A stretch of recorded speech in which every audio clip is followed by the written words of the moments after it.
Здравствуйте, дорогие друзья! Я рада вас приветствовать на моем канале. Сегодня в данном видео я пеку дрожжевые пироги к великому празднику Рождества Христова в виде рождественской звезды, также в виде снежинки. Здесь у нас будет один пирог. Пироги получаются необыкновенно вкусные, ароматные, долго не черствеют, идеально просто держат свою форму. Покажу, как правильно для этого приготовить тесто, как правильно сделать формовку, чтобы они у вас сразу получились с первого раза. Тонкости, на что обратить внимание, конечно же, буду рассказывать в процессе видео. Вот такие красивейшие пироги получаются. 3 простых начинки покажу, разных тоже, с чем можно сделать такие пироги.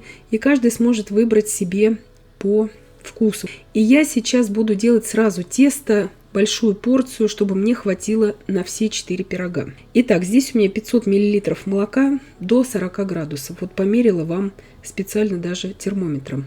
14 грамм сухих дрожжей я высыпаю в стакан. От общего количества молока я добавляю буквально 100 мл, не больше, просто чтобы разошлись быстрее дрожжи.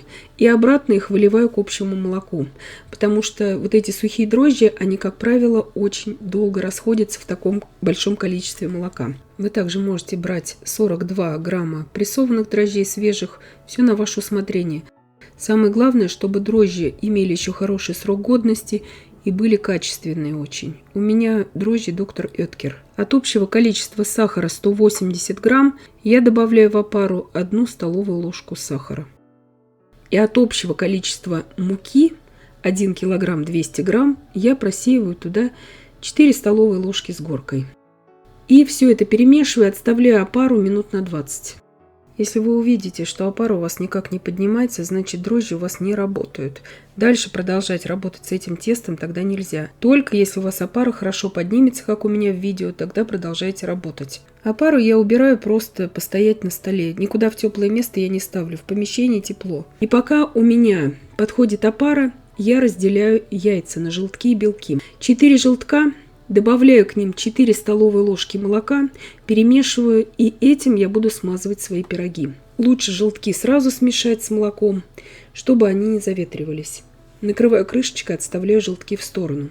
Опара подошла, просто у меня здесь миска такая маленькая, поэтому она кажется, что такая она высокая, эта опара. На самом деле все здесь по времени было выдержано 20 минут у меня. Сейчас к опаре я добавляю 2 целых яйца и 4 белка.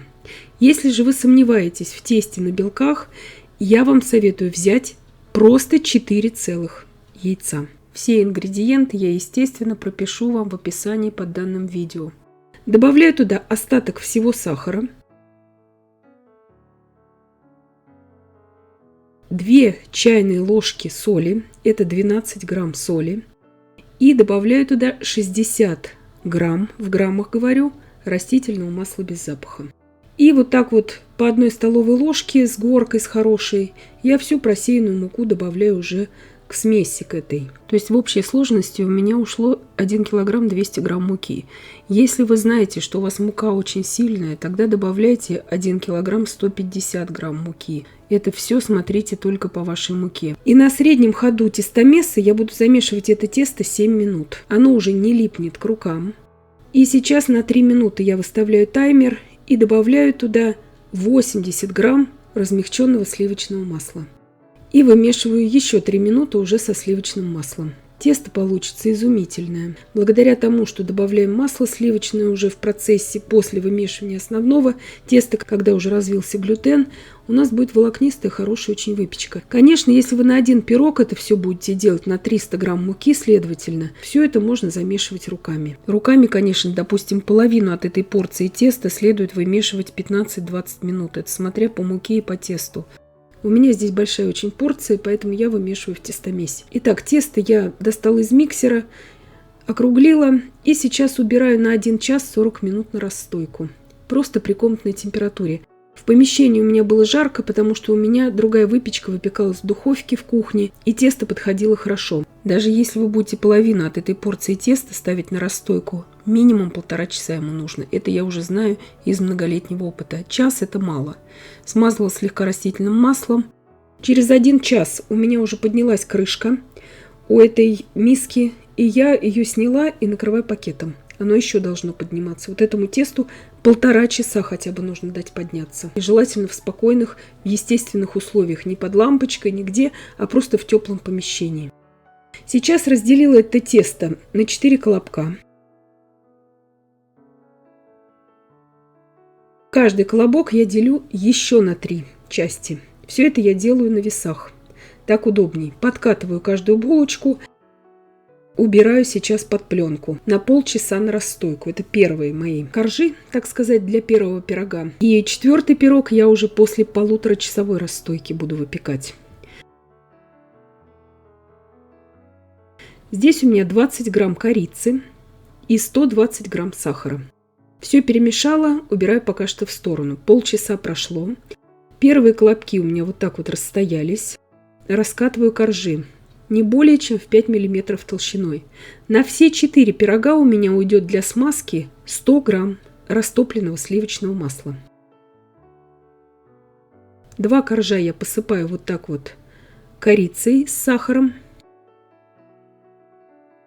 Второй также раскатала, также посыпала корицей. 3-й корж, естественно, мы уже ничем не смазываем. Вот этот круг, который я делала в центре, он у меня 7 сантиметров в диаметре. Делю тесто сначала на 4 части. Сейчас делю потом на 8 частей. При помощи шпателя вот такого тонкого оно очень быстро делится. И когда на 16 частей я прорези делаю, отступая от центра примерно 2 сантиметра. И вот так я формую свой пирог. 2 полоски теста я беру и складываю их внутрь. Один раз. Если что-то слипается, сразу подправляю шпателем. Не нужно ждать, ничего само не разлипнется. Здесь нужно немножко помогать этому тесту. И тогда будет красивая у нас выпечка. Второй раз также внутрь я свернула.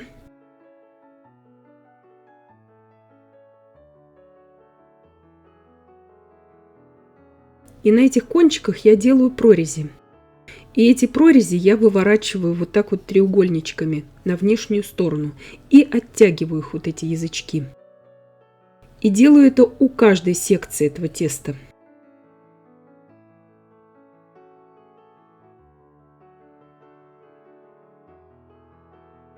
Делаю следующий фрагмент. Также складываю 2 полоски теста внутрь. Все, что у меня не расправилось, сразу же расправляю. Ждать ничего здесь не нужно, ничего само не расправится. То, что вот так слиплось, сразу я размыкаю. Полоски теста сейчас тонкие, где-то по 3 мм. Это нормально для этого пирога.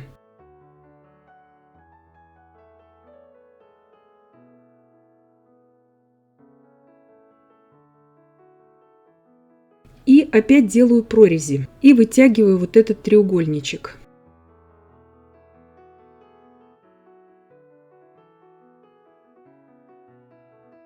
Пирог я сейчас уберу на расстойку примерно на полчаса. Каждый треугольничек я вот так вот защипываю пальчиками. Это сделать необходимо, иначе потом они у нас разомкнутся. Вторая порция теста у меня уже прошло где-то примерно 45 минут вот этой расстойки. Начинаю раскатывать коржи на второй пирог.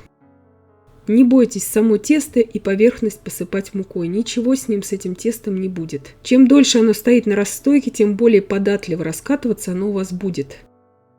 Смазываю маслом, также сливочным. Маслом сливочным не увлекаемся. Примерно сантиметр у каждого коржа оставляем без посыпки корицей. На второй пирог у меня ушла вся корица с сахаром. Также делаю сначала 8 разрезов. То, что на 16 частей делю, 2 сантиметра до центра я не дохожу. И вот так сейчас формуем второй пирог. 2 полоски теста складываю внутрь. Сразу расправляю вот эти вот, где что слиплось. Второй раз складываю внутрь. Еще раз наполовину, как бы 2,5 заворота я делаю. И сразу же соединяю их вместе, вот эти 2 кончика от теста. И сразу же кисточкой нажимаю там, где вот я вам показываю, чтобы все эти слои сразу раскрылись. Еще раз здесь показываю. Лучше их разлепить сразу все очень аккуратно, пока они еще у нас не вывернуты, чтобы это быстрее было, как вот я показываю в видео.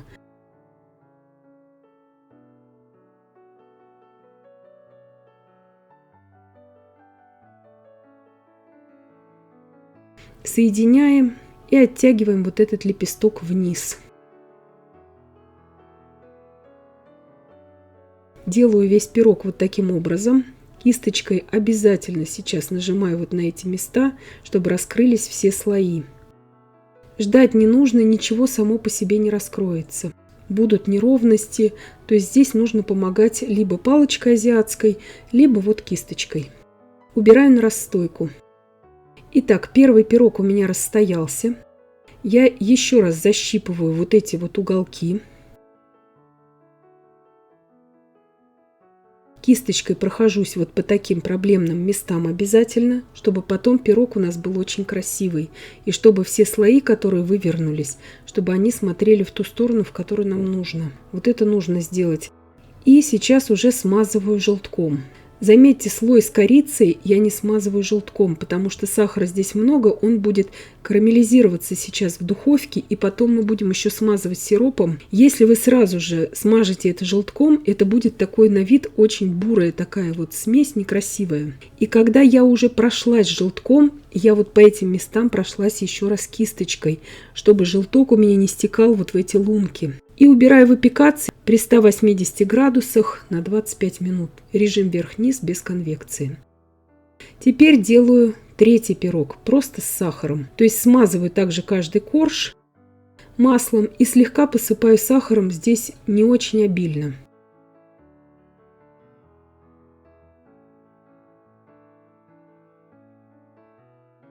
Коржи тонко достаточно раскатываю, где-то по 3 мм они у меня здесь в толщину. Также делаю себе серединку, разрезаю сейчас также на 16 фрагментов, то есть 8 фрагментов мы прорезаем до центра, до этого круга, и когда на 16 мы делим, мы 2 сантиметра не доходим до центра. Итак, первый пирог испекся, я прервалась в той работе с тем уже третьим пирогом и сразу же смазываю сиропом, очень горячий пирог. Здесь у меня для сиропа на все 4 пирога 100 мл очень горячей воды кипятка, можно сказать, 1 столовая ложка сахара с горкой и 8 грамм ванильного сахара. Все это размешала, сахар в кипятке расходится моментально, и этой жидкостью, вот этим сиропом, я покрываю при помощи кисточки весь пирог. Убираю сейчас его просто остывать. Итак, расстоялся у меня второй пирог, защипываю вот эти вот лепестки. Это нужно сделать после расстойки обязательно, чтобы потом красиво они у нас смотрелись. Если этого не сделать, они просто, растекутся все. Не бойтесь защипывать уже расстоявшийся пирог. Слой с корицей не смазываем желтком, я уже объяснила. Иначе будет такая бурая, поверхность некрасивая после желтка. Также при 180 градусах, режим вверх-вниз без конвекции, буду выпекать в моей духовке 25 минут. Формую пирог с сахаром, который у меня. 2 полоски теста складываю также внутрь и сворачиваю их 3 раза. То есть 1 раз, 2 раз и 3 раз. И обязательно кисточкой сразу же прохожусь, чтобы все слои раскрылись. Ждать ничего не нужно, само здесь ничего не раскроется. И сейчас вот эти вот кончики вот этого фрагмента я прорезаю вот так вот не до конца. Ножом для пиццы вы можете шпателем, можете обычным ножом прорезать. И вот так вот защипываю в виде сердечка их. Здесь главное вот палочкой работать обязательно нужно, чтобы все слои. И складывать сейчас вот эти полоски теста внутрь, чтобы получилась красивая звезда у нас в центре.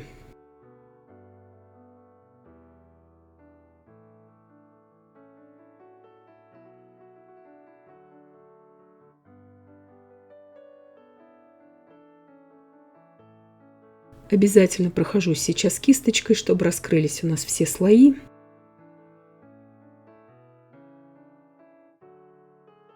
Обязательно проходимся. И потом после расстойки, где-то, если у нас пузырь надуется, тоже нужно проходиться кисточкой. Не бойтесь этого делать, ничего с вашим пирогом не будет из-за этого плохого. Также делаю сердечко из двух вот этих полосок. Убираю сейчас на расстойку где-то на полчаса. Итак, четвертая часть теста у меня вот так вот уже грандиозным образом расстоялась. Но ничего здесь плохого не произойдет. У меня уже где-то, наверное, 1,5 часа прошло сейчас на эту расстойку. Но здесь у меня огромная партия. И заодно вам покажу, как это тесто ведет себя вот после 1,5 часов расстойки. Первые полчаса нам нужно было на расстойку этих булочек. Идеальнейшим образом после такой длительной расстойки скатывается это тесто. Здесь для начинки я беру грецкий орех. У меня здесь 70 грамм ореха и 70 грамм сахара я брала. Но на самом деле я использовала 60 грамм, получается, ореха и 60 грамм сахара. Коржи у меня я раскатываю примерно на 25 сантиметров, не больше. Они потом раздадутся очень хорошо. Второй пирог у меня испекся. Я сразу же в горячем очень виде, горячий очень пирог смазываю сиропом. И корицу, те слои с корицей я тоже смазываю сиропом, бояться этого не нужно. Расстоялась вот эта большая снежинка или звезда, как вы хотите, кто как воспринимает. Здесь я также прохожусь по этим проблемным местам еще раз кисточкой. Здесь мне пришлось, не допускайте мою ошибку, сделать новый желток, потому что тот желток у меня уже смешался с корицей. И поэтому я здесь, получается, 5-й желток использую и также 1 столовую ложку молока. Также я убираю выпекаться это на 25 минут, 180 градусов Цельсия, и завершаю приготовление моего уже последнего орехового пирога.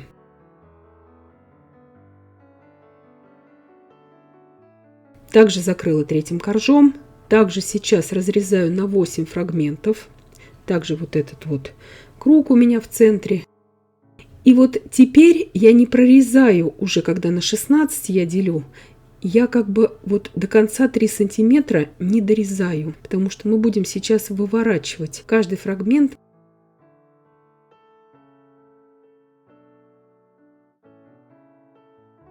Очень просто это все делается. Сначала один уголок выворачиваем, потом второй. Вот так вот раз уголок и второй раз. Здесь тоже нужно будет работать сейчас кисточкой обязательно. Орехи можете брать любые абсолютно. И оставшиеся фрагменты я надрезаю в центре вот так ножом для пиццы. И тоже выворачиваю эти фрагменты.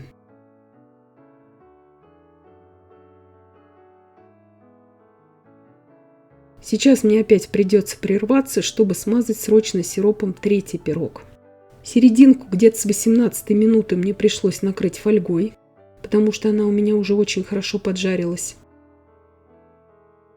Я смазываю очень горячий пирог сразу же сиропом. Вот это нужно обязательно делать.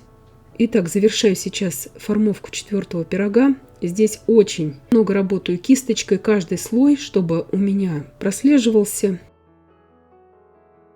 Также раскрываю вот эту вот внешнюю сторону, как бы вот тоже там у меня будет 3 коржа.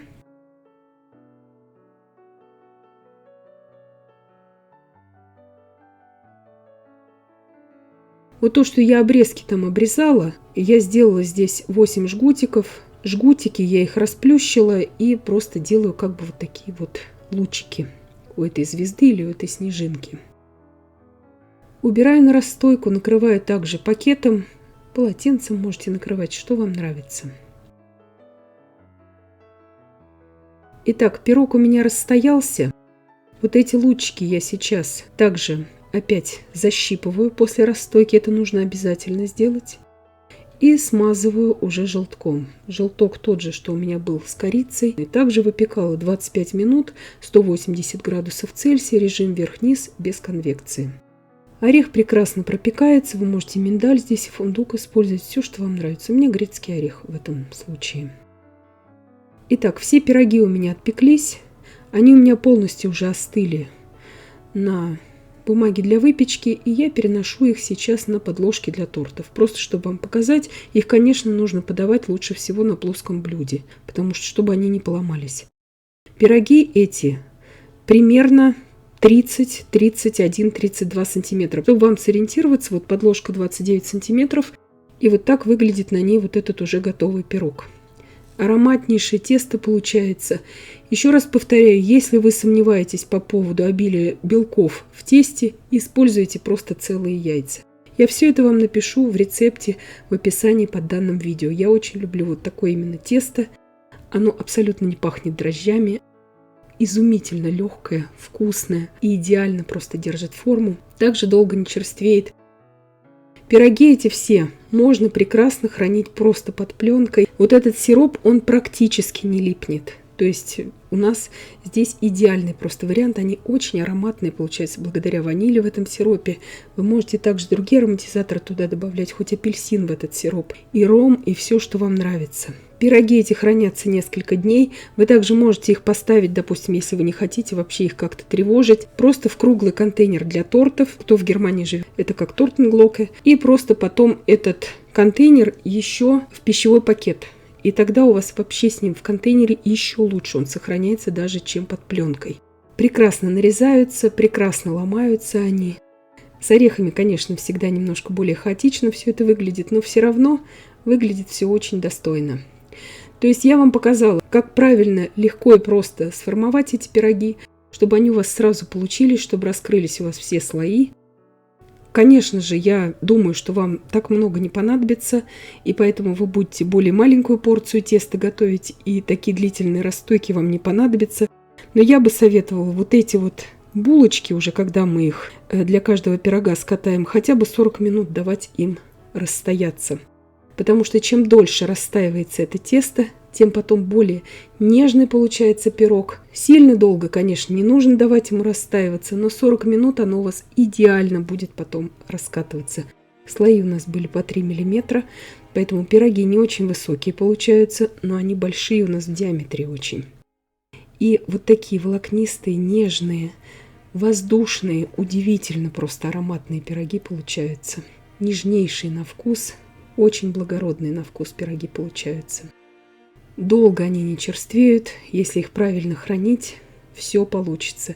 Не бойтесь их хранить просто при комнатной температуре, можно и в холодильник поставить, но и при комнатной температуре за несколько дней с ними ничего не случится. Сейчас впереди святки, можно их и все святки готовить, и после Рождества. И в виде цветочка также можно приготовить, если захотите потом. Но пирог очень красивый получается и необыкновенно просто вкусный. Вот такие нежнейшие, воздушные очень пироги получаются. Все, конечно же, ингредиенты я вам напишу в описании к данному видео. Все граммовки. Дрожжи берите, конечно же, свежие, чтобы у вас был хороший срок годности еще у дрожжей. Я думаю, что вы сами это все знаете. И я надеюсь, что видео было полезным и познавательным.